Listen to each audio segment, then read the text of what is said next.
Hello YouTube, Wandering Piper here. Today, like I promised in my last video, I'm in a Motte and Baily castle or fort. Not quite sure, maybe I should have looked it up. But I originally thought that it was Roman, and it's not. It's Norman. It was built in 1220, but I'll get onto that in a bit now. But for today's pipe smoking discussion review, I'm going to do, I thought I'd come here, an Eldritch place, an old, haunted place. If there's any way it's going to be haunted, it's this place again. I'll get onto that in a bit. But the main product I'm reviewing today is this bad boy. Look at that. Now this is an Eldritch pipe tamper, the Re-Animator pipe tamper, from Chris at Eldritch Pipes. And all of his pipes, as you can guess maybe from the name, if you're a H.P. Lovecraft fan, comes from his work. And this one is based on, obviously, Re-Animator, but more from the film in the 80s with Jeffrey Combs, the bit of a infamous sort of shock horror body horror film from the 80s where got that famous scene with the head giving head. But I wouldn't review it. Maybe I might review it, but I won't spoil if you go and watch it if you're a H.P. Lovecraft fan. But I've actually spoke to a few and didn't actually know that this film existed. It's sort of one of those sort of underground films where not a lot of people heard of it. But in it, sort of a bit of a synopsis. Herbert West, the Re-Animator, uses a serum. This sort of, if you look in the film, you'll see it's this sort of sickly shade of green, and it glows as well. It's really interesting effect. But he injects it into his patients or victims, or depends on him. Either it is patients, but to others it is victims. And they bring them back to life, and it's a really gory, awesome sort of 80s cheese fest of horror and gore. It's well worth checking out. But back to the topic at hand. Chris at Eldritch Pipes. I'm going to explain. It's not so much a shop. It's more he'll make the pipe when you ask him for it. He doesn't keep them on the shelf. So the one I will eventually get one. I'm after probably either the Star Vampire or the Louisiana Cultist. They're heavy metal looking pipes. I think that's the description on the website. The pipe for the discerning psychopath and occultist or something like that. It made me laugh when I read it. But they're like nothing else. They're sort of that's why I'm smoking this one today. It's the closest approximation I have to it. But this don't pale in comparison to some of Chris's pipes. They're fantastic. They are real good pipes. And so you find the one you want, you email him, you ask him for a price, and then he'll give you a time frame of how long it'll be ready, and then obviously sends it out to you.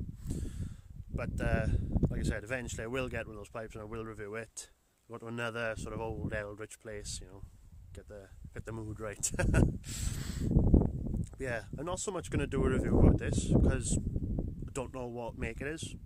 I think it's from the 60s. The guy I bought it off, I bought it from Malmö in Sweden. But I mean, look at that. I can't review this pipe because most people watch a review because they want to see a product before they buy it, but this is unique. I don't think you'll find another one like this unless I am mistaken, in which case, I'm sorry. But this is, look at this, look at the size of it. He's a big bugger, he is. Look at this, size of my hand, and, it's, smoke's fantastic as well. But, I can't really say much more about it because I don't even know who made it. I don't think the guy in the shop knew who made it. It was an estate pipe that had been restored. He got a good whack off me for it, but I'm not. You can't sort of review a pipe that unique that you can't really compare it to much else because of the time frame, which he said was 60s, and this one with what can I say about it? But the tobacco I'm going to be reviewing today, picked up on my travels again, on my wanderings, in Denmark. It's from Danish tobacco. called My Own Blend, and it's Road Amph, but it's got the little line going through the O, so I'm not sure how to pronounce that. I probably butchered it. I probably said something completely different. But again, this is like my last review. This tobacco can't be purchased in the UK, to my knowledge, especially since the Danish pipe shop has stopped exporting to the UK. So you'd have to be lucky and get it in Denmark, or maybe another place that sells it. I'm not entirely sure if anywhere else in Europe has it. I haven't seen it in my travels, but only in this one shop I found it in Denmark. But I can't read the tin note or description because I don't speak Danish. But yeah, but this is get them open now.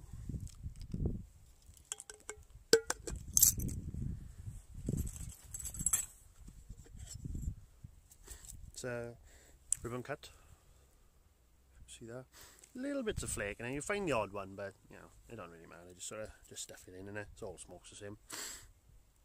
But the tin note is, in my opinion, again, it's all opinion based. It's nice. It's sort of. I asked the guy. He spoke very good English. I said, I want a tobacco, something different, like almost wine, like, you know, berries, that sort of nice sweet red wine. And he went straight for this, and he gave it to me. Yeah, I have that. But it's you know, like sort of a red berries, like cherries, cranberries, just that sort of general sort of almost a tartness to it, like a tartness, and maybe a bit of marzipan, so it's almost cherry in itself, but you know, almondy sort of thing. It's very dark, mine, but for such a heavy aromatic, it's not as sticky when you smoke it as other aromatics that I've had, where it's sort of, you know, you can feel it burbling in your pipe. Even if it's dry as a bone, you can still feel it. It feels sticky in your mouth. Might just be me, but again, all opinion based. But this one doesn't punch you in the face. It's very subtle. It's all on different layers, especially when you're smoking it, because it keeps the flavour all the way down the bowl, in my opinion. If you smoke it right, you smoke it cool and slow, you get it all the way down. Whereas I find a lot of aromatics, when you get to, I don't know, when you've smoked about a quarter of it, it's gone. It's ash. Not even a tobacco taste, not even the nice sort of tobacco-y taste when you get it, like, you know, sort of the leathery, sort of darker taste. You don't get that, you just get burnt. But this keeps its flavour all the way down. Again, this is a very good one. Highly recommended if you can get hold of it. Which hopefully I will in the future. Maybe next time I'll buy about 2 or 3 of these. Oh, pipe's gone out. Yeah, so I'll talk about where I am now. We're in this hill fort on Motte and Baily. And it was built in 1220, or the landowner told me, because he gave me permission to come up yet to film this video. Yeah, he come up. I met him along the common, and he gave me a bit of history about it as well, so I could do the video. And I'll get on to the reason why it's an Eldritch location, but just for the fact it's old, you know, 1220. Yes. It's a long time ago, and was built with gold from the Second Crusade, and it's very unique design round here, because I always had in my head that Motte and Baily were just sort of, you know, tumps of mud piled together into a little hill, and then wooden structure. But this is stone, and it stood the test of time. You can still see it clearly outlined. You'll see it in the video at the beginning, or whenever I edit in, probably at the beginning. But it's deceptive from the road. You can't really see it. But when you come up, you come down, and then up into this sort of interior chamber. This would have been the middle of the fort, if that's the right. Yeah, I don't know. Yeah, I don't know. I don't know what that sort of I don't know what the right terminology is for it. But you know, just, you know, Eldritch means old, basically. old, you know, an old thing, old place. Which, if you're familiar with H.P. Lovecraft's work, you know, all of his stuff, old Eldritch horrors. But yeah, like I said, this place has stood the test of time. You can still see it, but that's what's unique about it. It's round, whereas some Motte and Baileys were made of stone, was square. But the benefit of a round one is that you can't sort of knock a corner piece out. If you can knock a corner piece out on a square one, the whole thing will come down. But this one hasn't, obviously. If the stones that are missing were probably taken by farmers over the centuries to build walls or their houses or something like that, which is quite common, you know. It's like in Egypt with the pyramids, where the stone was taken up from a point to build Cairo, basically. So the outer casing is the same with this. So, but there, where I've walked into it, there's a big hole. That's probably where the farmers have taken the stones to build the walls surrounding it, or the older ones. Obviously, I don't know if you can still do that. I don't think it's under the National Trust because it's on private land. So, but that's another topic for another day: the conservation of our history. But yeah, it's the other thing that makes it Eldritch is the magical connection, if you believe in that sort of stuff.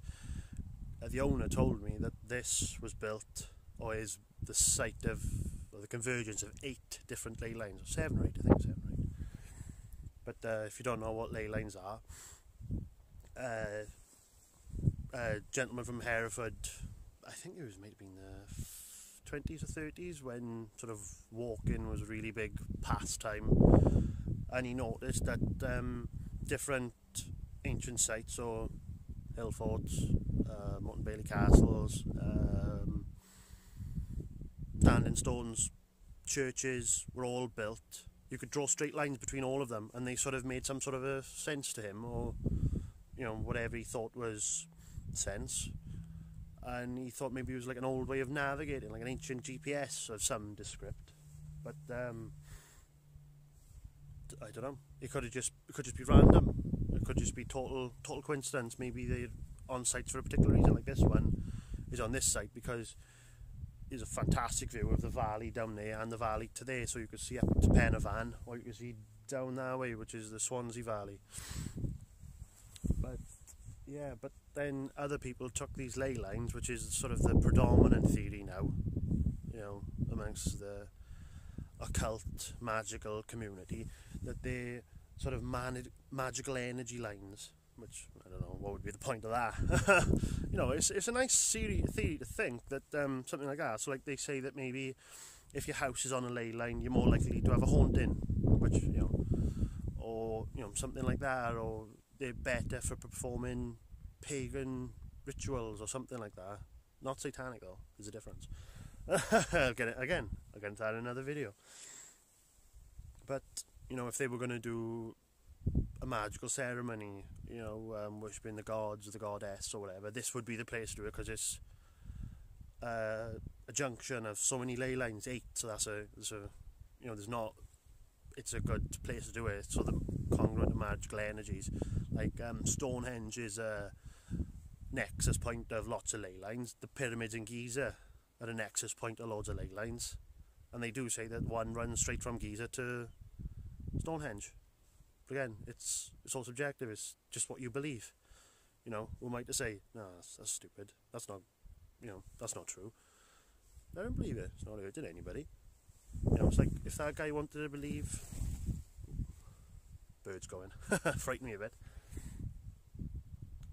If he wanted to believe that there was it was an old way of mapping before that you could get that sort of stuff, you know, you can believe it. You know, it's just a theory. It's a theory until it's proven wrong.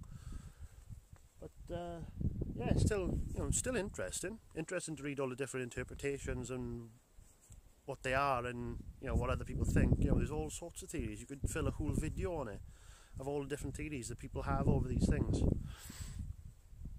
But you know, make up your own mind on it. But still, it's an interesting place to come. Like I said, Eldritch, magical. Good place to pipe smoke. It's sort of, I'm a bit lower than the wind at the moment, so I'm hoping that the wind, you can't hear it so much on the video, so I'm sort of down lower. so the wind's sort of going over the top a bit. But yeah, so that's all I got to say on the matter. But again, I can't recommend this pipe tamper. You know, it's good. This, you know, you don't want a little thing. You want a good thing like that. You know, get a, you know, something to fiddle with when you're smoking. So but give Chris an email if you want one. I think he does them in batches, and then he sends them out when they're all ready. So you have to email him. They're not sort of available on request. They got to be made. But again, have a look at his pipes. They are phenomenal. I guarantee you won't find anything as strange or eldritch looking as his pipes. And I will have one day. It's on my list. And again, the tobacco, very, very nice tobacco, very nice aromatic. Can't recommend it enough. Maybe, you know, I said that in the last video with the other one, but you know, you know what you like, so you're not going to buy something that you don't. So yeah, well, in case you've wondered as well, got my Zippo today as well, my St. Benedict's medal. Yeah.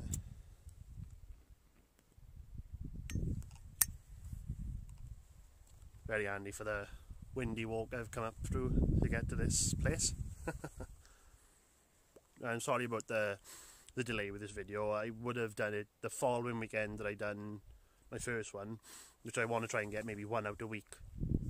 But the weather here has been terrible lately, just constant rain. It's like the other day I was going to do one on, again this is one I really want to do because it's something that's fascinated me for years, is the story of Bella and the witch elm up in Hagley. Went to do it, was up at the obelisk where it's somebody graffitied who put Bella in the witch elm, and it chucked it down with rain. I'd made a special point of going up there first, and it chucked it down. I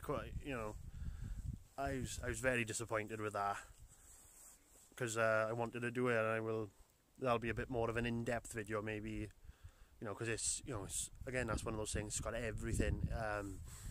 Murder, mystery, Nazi spy rings, witchcraft, gypsies, maybe quite smoking. But you know, there's just so much different aspects to it, so many different theories, so many different aspects to it. You can't pin one down, and there's just so many different aspects to it. It's just fascinating. And then the whole thing with the graffiti appearing around the town, who put Bella in the witch elm, is iconic to it. That's where the name Bella come from. Up until that point, nobody had a clue who this girl who was found in the witch elm was named. But again, Bella could not be her name. It might not. It might have just been something random, something that he picked. But again, another video, another time. But until then, I've been the Wandering Piper. Thanks for watching. Hopefully I'll have another one up now next week. And hopefully I'll see you again.